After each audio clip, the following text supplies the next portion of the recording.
Hello and welcome back to another episode of the Athletic Studio podcast. We are your hosts. I'm Kate Oman. I'm Chommanivong. In today's episode, we'll talk all things muscle building tips. So we'll give a 5 rapid fire kind of quick episode, all things about muscle building. But before we get into it, Gordon, give us a little wrap up of your week. Any wins, any clients that you want to tell us about? What's going on here? First of all, thanks for leaving me hanging last week, Kate. Yes, good to have you back. Good to be back. It's a lot easier to have a podcast host rather than just talking by yourself. Exactly. But no, it was a good episode last week, actually. I'm quite good. Proud of myself. I'll have a listen. Yeah. Oh, she hasn't even listened to the podcast. No, I haven't listened to it yet. Yeah. I gave a little shout out to your Glow Health. Oh, thank you. It's not Glow Health, Glow Project. Yeah. First of all, Kate, because I did a really shit explanation of it. I gave it a bit of a plug, but I probably didn't explain it as well as what you could have. Yeah.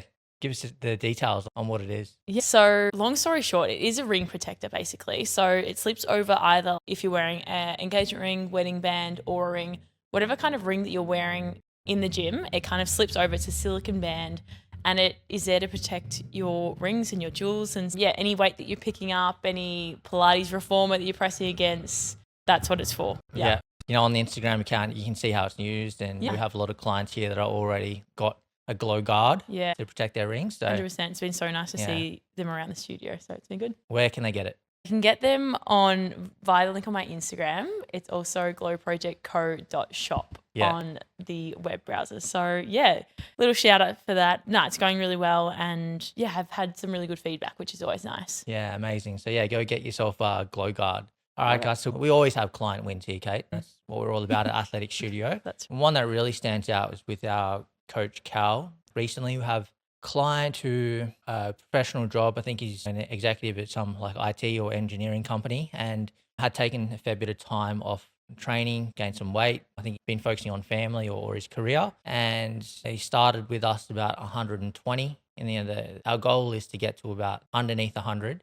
He's only been training with us for 2 months, and I think he's down to about 108 right now. Yeah. But look, the weight loss progress is great, but I think the way about the coaching Cal's implemented and the structure that we've given Pratik is probably like a good learning for our audience. He only trains twice per week as well, and then probably just does his steps and then just focusing on healthy meal structure and just giving him some structure around that. And let's say he's checked in or done a scan, does a scan every 2 weeks. I think between his 2 scans ago, Cal told me that he did lose a little bit of motivation because he only lost 1 kilo in 2 weeks. Very normal. Yeah, and it's definitely very normal. And what some people can do is they can freak out, or if you have an inexperienced coach, they can drastically make big changes, which probably wouldn't be necessary. I think Coach Cal's advice to Pratik was, look, you're trending in the right direction. You're still losing weight. If it's not difficult for you to keep doing what you're doing, let's just keep going for another 2 weeks and see how we go. And then all of a sudden, I think they've implemented a pizza each week and a couple of refeed meals as well. And from the second last scan to his latest scan in 2 weeks, he lost another 3 kilos. So sometimes you will hit those little plateaus, or you don't necessarily need to lose 2-3 kilos every week as well, you know. And for most people, it's probably like they can't. Yeah. Yeah. And especially look with this particular person with Pratik, they've got more weight to lose. So it's actually going to come off a lot faster at that particular rate as well. Yeah. So well done, Cal. That's amazing. What about yourself, Kate? Have you heard of any wins yourself or from any of the other coaches? If you start personally, I have a anti-win, which is I ruined my ankle on the weekend. Okay. I'm into rehab, which is like fine, doing lots of calf raises, single leg stuff. It's just one of those things that you go through in your training. It just teaches you more. Like now I know more as to what I could prescribe for clients. So it's always like in a way, although it's negative for me, it can come with positives. Other wins would be, definitely getting Glow up and running and getting back into, I feel like, the groove of my training and nutrition. That's been good. What about yourself? Oh, I'm getting stronger with my training. I lost 1 kilo. So nice. Each week I say, look, next week I'm going to start my nutrition. I don't have a really solid deadline date. Yeah, that's when it's hard. I have a free meal, and then I'm probably like 85, 90% on my nutrition. That's pretty good for the most part. Yeah. What was your free meal? Not sushi that you left at your front door. No, I think it was Mexican. I think it was Mexican. Yeah. Yeah. No food poisoning this time. Me and Emily, my wife, we're going to go to Dubai at the end of October for a bit of the fitness business kind of seminar there. And then it gives me a reason to get into really good shape. Yeah. It's always like a lot easier, I think, when you have something in mind, like a goal in mind. Like it's great to be like working towards your health and fitness all the time, but it gives you that extra push and drive and determination, especially when it's like winter outside and you're like, I don't want to go for my steps. Yeah. It just pushes you to go. Yeah. And look, no excuses for our Northern Hemisphere listeners as well. Like you guys are heading into summer, so just got to be active and get out there and make sure you're strict with your nutrition and training as well. So that's a good thing. I'm not completely out of shape, but also we're filming a lot more YouTube content as well. So you guys can check that out on YouTube. And you've probably already seen Holly's training. I think Sam's got a video coming up. Yeah. We're going to get a couple of the guys on there, and then, your videos too. Yeah. And then I don't want to miss out on that. So maybe that's probably another good reason, for me to get into like really good shape, and then I can do some great training videos too. I see that as another reason to help out with the content as well. Yeah. Love it. Should we get into today's episode? episode? Let's do it. Let's get straight into it. All right. 5 muscle building tips. Do you want to take us away? Yeah. 5 muscle building tips. This is more for specifically in training. More commonly, people would think, yes, I need to be in a calorie surplus and then train, and then they'll build muscle. But that's not necessarily the case, because intensity has a lot to do with it, making sure that you are like training hard enough. And also another common thing is that even though you're at a calorie surplus, you actually got to hit your protein intake. Yeah. A lot of people don't hit their protein intake. Yeah, for sure. I think it's really easy to be like, oh, I'm putting on size, and kind of people get a bit distracted and just tend to overeat and not still. I think even as we speak to a fat loss phase is just as important as a muscle building phase in terms of hitting your nutrition. Like you've got to make sure you're still nailing that protein intake and having good macronutrients to fuel your sessions, because intensity of sessions is, as you said, huge. Like muscle just does not grow by itself. So we're going to chat to that today. These are the tips, strategies that we implement in the studio with our coaching clients. Is when people think of progressive overload, sometimes they just think of, I just need to keep getting stronger. But sometimes you don't necessarily need to keep getting stronger. You just want to make it a little bit more difficult for your muscles to feel like they're under stress. So obviously increasing the weight each week and training close to failure, 1 to 2 reps off failure, is a good way to progressively overload, obviously tracking your performance. But the first thing, a strategy that we would probably implement, is actually sticking to a tempo or a time under tension, and also working to continually improve your range of motion each week. Yeah, definitely. I think it's easy to just go through, if you were to talk about a bench press, doing say like half reps, not hitting that full range, and you can easily increase weights over time.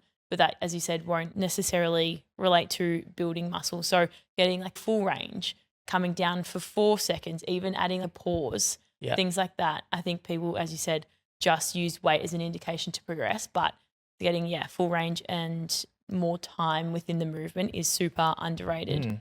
So let's say someone is benching 100 kilos. I'm going to say not myself, but our coach Luca can definitely, who's behind the camera, he can certainly bench 100 kilos. If 1 week he benches 100 kilos for 5 reps, but it's only at 50% range of motion. And then the next week he does it and he goes down a little bit further to 75% range of motion, nearly touching his chest. Even though it's the same weight, because he's working more range of motion, it's still progressive overload as well. And he's going to find that more challenging. But I think that's why it's really important to make sure you're moving well within the full range to start. And that's, of course, why we think personal trainers, getting a trainer is always a good thing, so they can keep an eye on you. Yeah. And then this can really help with your programming too, because sometimes if you are feeling really, let's say, fatigued, sore, tired, and then in your next program, you can just think, all right, maybe if I just stick to the same, I can do similar weights, but the purpose will just be to add a pause or add a hold at the bottom of the movement,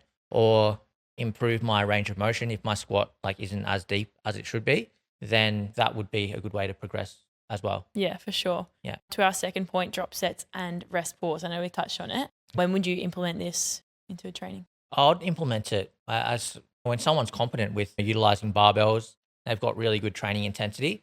So with a drop set, let's say if you do 4 sets of a particular exercise, let's say it's an incline dumbbell press, you're doing 4 sets and the rep range is like 10, right? 10 to 12.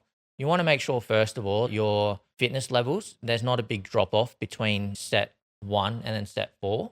So you do want to maintain, let's say your highest intensity is around 25 kilo dumbbells and you can do 4 sets at 10 to 12 reps.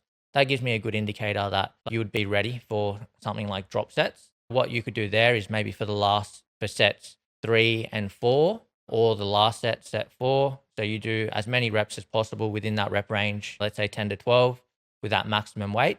And then you might reduce the weight again by another 20%. So if you're starting at 25, you might go to 20 or 17.5 and then aim to hit that same rep range, 10 to 12. Or you might have specific reps in the drop that you would prescribe to yourself. So it could be like 10, 8, 8 or like 10, 8, 6, depending on the person. Yeah, for sure. And that absolutely cooks that muscle part, that muscle group. Yeah. For sure. And rest pauses. Yeah, rest pause is really good to improve your strength as well. So this can be really helpful for someone if they don't have a spotter, especially if a flat bench press or even a squat. So let's say you're aiming to do 8 reps in total.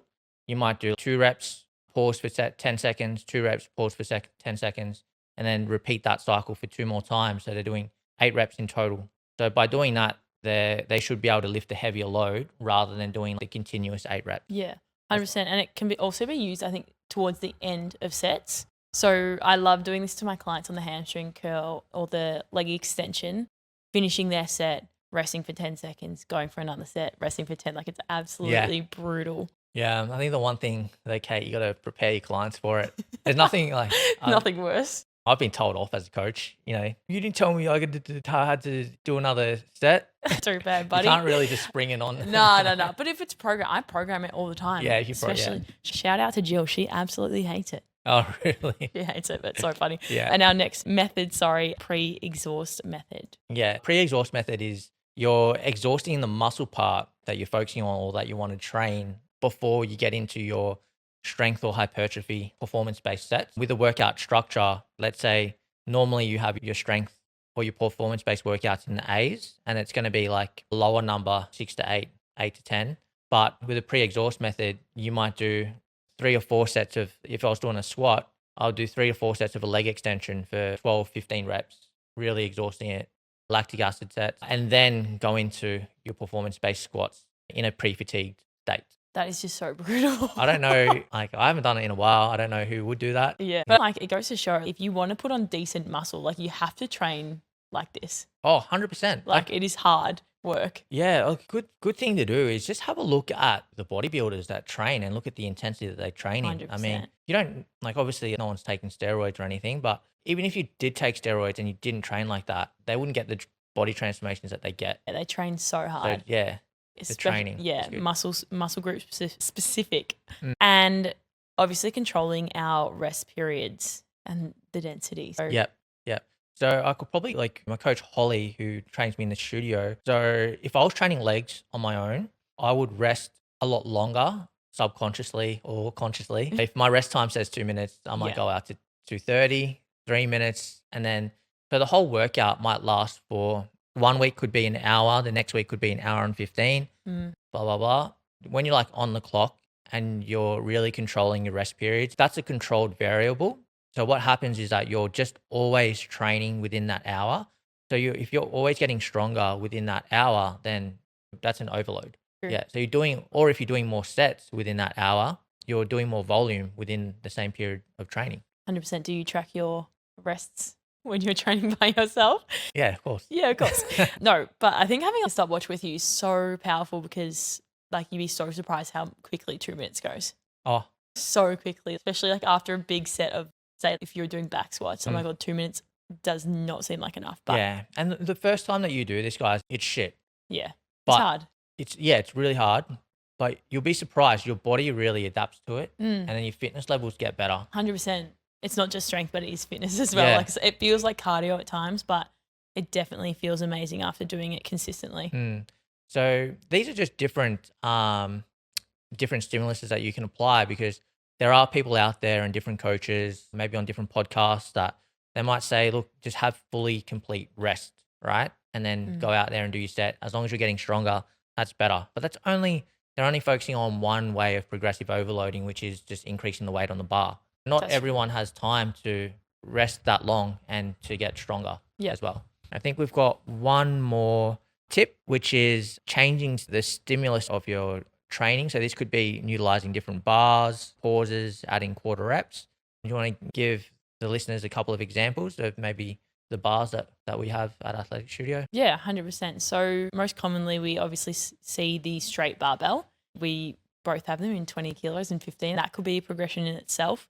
We also use things like the safety bar for the back squat and the trap bar deadlift. So like a progression, if we start on like a high block trap bar deadlift, that's where we usually start our clients. It's just like more of a natural position for them to be in. Then we would definitely progress them to a straight bar, which will become in front of their body. So it's very similar in a way, but just like the difference in where they grip or where their center of gravity is can really change the movement. Yeah, also adding pauses. So for instance, an RDL, if you're doing that with a bar, like you start with your dumbbells, then go to your barbells, and then adding a pause at the bottom of the movement whilst you're in that full stretch is another change of stimulus you can add, or even adding a quarter rep. So increasing that range, time under tension, things like that. Yeah, very overlooked elements. And these are just great tools as well. So where you don't necessarily need to keep adding excessive weight, because that can also produce injuries too. Yeah. I think on my program at the moment, there's a walking lunge with quarter reps at the bottom. I'm going from a pendulum squat into dumbbells, walking lunges with a quarter rep. And yeah, it's really hard. Brutal. 100%. Yeah. Doing new quarter reps was so brutal till after. And also, if you're training in a gym, guys, you can make sure ask the gym manager to get a variety of different bars. So just for example, with the squat, you can have a safety squat bar, a cambered bar.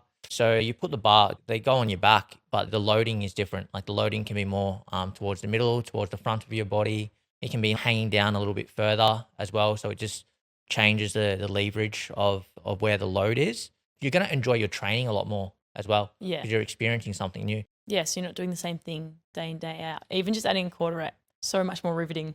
Yeah. Maybe not with lunges, but for instance, a bench press, adding a quarter rep. Yeah. It really increases. You'll be surprised when you go back to that normal, just single rep with no quarter reps, how much stronger you feel at that same weight or just increase. So yeah, that's right. Similar to the example of with Luca at the start, if you increase the range of motion, if you can do 100 kilos for 5 reps with a normal bench press, and if you can get up to even 90 kilos or 90 kilos to 100 kilos with a quarter rep at the bottom, you're not necessarily exceeding your bench press weight, but because you're doing a more complicated movement, you're probably stronger because you can do that complicated movement at the same weight. Yeah, you'll probably in turn be able to bench more than 100 with a normal 100%, rep. Yeah. Yeah.